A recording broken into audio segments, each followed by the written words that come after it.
India, being the center of world knowledge for thousands of years, is lagged in the research because of numerous invasions and ban on practice.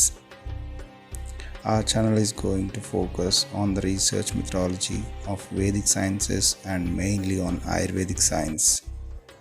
Ayurveda has become a center of business model for most of the companies nowadays, but average person is most confused about an actual Ayurveda and herbal supplements. Our channel is dedicated to give clues to find yourself about actual Ayurveda. Welcome to actual Ayurveda. Vedas are so perfect that not even a single word can be changed or replaced.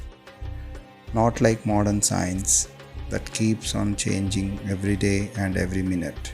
He said that Vedic sciences didn't have any evidences to prove their authenticity. But there are tools developed by great sages to develop and prove they are totally authentic. We are going to focus on those tools today. Before going to Vedic research methodology, first let us see how modern research works. It includes these basic steps to operate and conclude a hypothesis. Selection of a problem, title, introduction, aim and objective, material and methods, literary research, results and analysis, discussion, conclusion, summary and references. This way, the hypothesis which is proposed will be concluded nowadays. After this, it will be peer reviewed by the experts in their particular field. Then it is approved as authentic. But Charaka explained in detail about the research guidelines to establish a particular theory scientifically.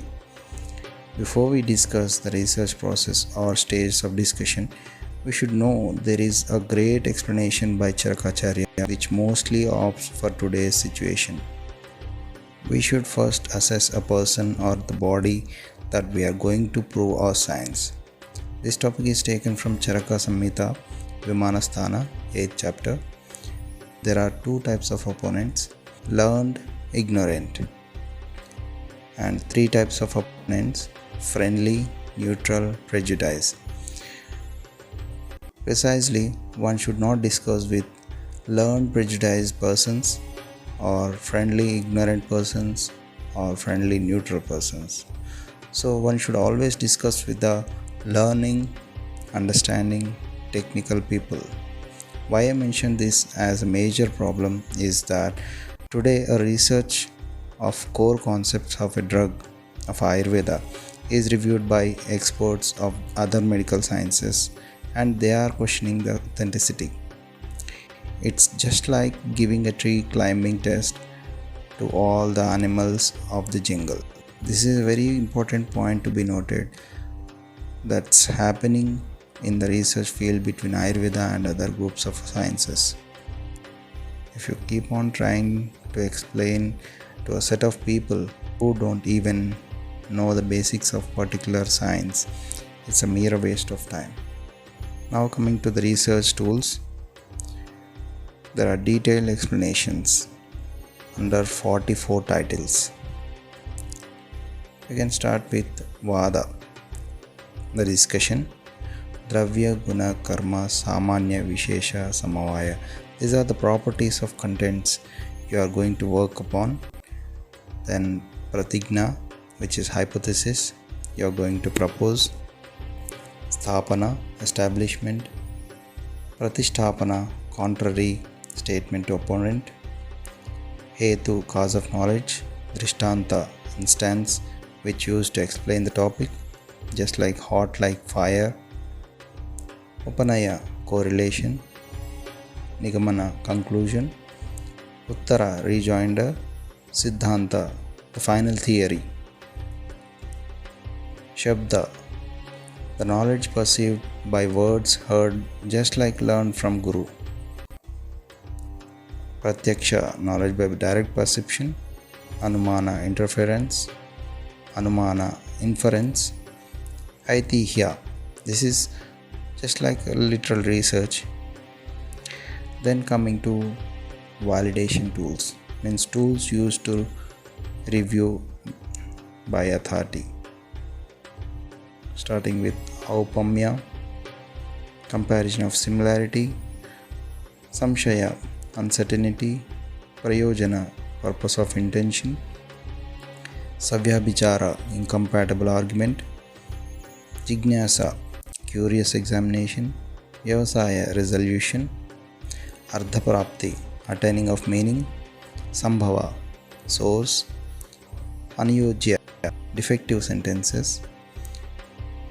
ananyojya, sensible sentence; aniyoga, query with example; pratyaniyoga, counter question; vakya dosha, syntactical defects; vakya prashamsa, syntactical excellence where the statement is commendable; chala, jugglery statements; ahetu, fallacious reason; atita kala, delayed statement; upalambha, pointing defects; parihara, refuting defects; pratignahani, change of proportion; abhyanugna, acceptance; hetwantara, change in statement of cause; ardhantara, statement of irrelevant meaning; nigrahasthana, stage of rejection and its reason. With all these tools, a science can state new theories, test it, and even validate the authenticity of it. A science which has gone through these many levels of testing and validation may not be unscientific. Being an Ayurveda expert, I can just quote them and explain them for your information. It's very helpful to statisticians and researchers to use these advanced tools to develop more useful technologies for humankind. This is the way our ancient sciences are being developed more scientifically to serve the world. It is true that so many scientists from around the world visited Bharat for knowledge from Europe, China, carried them to their countries and even practiced it as part of their culture, but India is still neglecting self-respect and depending on others.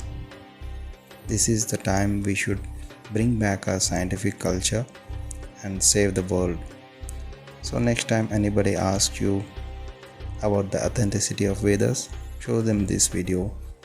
We strive to bring more valid topics of Indic sciences, mainly Ayurveda.